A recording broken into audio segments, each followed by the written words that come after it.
अब प्रॉब्लम यहाँ ये आता है कि यदि हमें किडनी को इवैल्यूएट करना है, मतलब कि किडनी सही वे में काम कर रहा है कि नहीं कर रहा है, अगर इसको हमको एग्जामिन करना है कि किडनी सही काम कर रहा है कि नहीं कर रहा है, तो उसके लिए सबसे बढ़िया हम एक प्रोसेस अपनाते हैं कि सर जो एक ग्लोमेरुलस का सबसे मुख्य काम जो फिल्ट्रेशन का था, उसको आप चेक कर लीजिए कि फिल्टर कर पा रहा है कि नहीं कर पा रहा है। तो ये फिल्टर कर पा रहा है कि नहीं कर पा रहा है, वो हम कैसे चेक कर लेंगे सर ऊपर से? ऐसे तो पता चलेगा नहीं। तो इसके लिए हम क्या करते हैं कि कुछ वेस्ट मेटाबॉलिक प्रोडक्ट होते हैं हमारी बॉडी में प्रोड्यूस होते हैं, जैसे कि यूरिया प्रोड्यूस होता है, जैसे कि क्रेटिनिन प्रोड्यूस होता है। इनको हम clearance as a clearance test हम लोग एग्जामिन करते हैं कि अगर यूरिया प्रोड्यूस हुआ होगा, क्रेटिनिन प्रोड्यूस हुआ होगा तो ब्लड के थ्रू आएगा, ग्लोमेरुलस पे फिल्टर होगा, फिल्टर होकर के फिर जो है वो बाहर निकल जाएगा। तो अगर जितना एक मिनट में जितना क्रेटिनिन निकलना चाहिए, यूरिया निकलना चाहिए, यदि निकल रहा होगा तो समझ लेंगे कि ग्लोमेरुलस सही काम कर रहा होगा।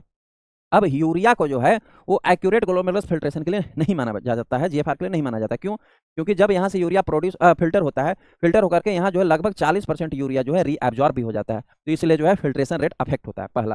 दूसरा, यूरिया क्या है सर? अमीनो एसिड या प्रोटीन का इंटरमेटाबॉलिक प्रोडक्ट है। तो कोई कोई ऐसे इंडिविजुअल है जो ज़्यादा प्रोटीन इंटेक करते हैं तो उनमें ऑटोमेटिकली यूरिया जो है ज़्यादा प्रोड्यूस होता है, तो उनमें जो है जीएफआर फिर इंक्रीज हो जाता है। कोई कम प्रोटीन इंटेक कर रहे हैं तो उनमें जीएफआर डिक्रीज हो जाता है। तो इसलिए यूरिया को जो है वो सटीक नहीं माना जाता है जीएफआर के लिए।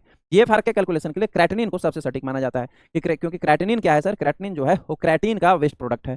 तो क्रेटिनिन जो है जब भी प्रोड्यूस होगा तो एक कांस्टेंट अमाउंट में जो है ग्लोमेरुलस पे फिल्टर होता है। और दूसरा इसका सबसे बड़ी प्रॉपर्टी क्या होता है कि it is neither nor absorb neither secret, मतलब ना तो ये एब्जॉर्ब होता है और ना ही ये सीक्रेट होता है। जो भी फिल्टर हुआ वो एक्यूरेट अमाउंट में एक्सक्रेट होगा।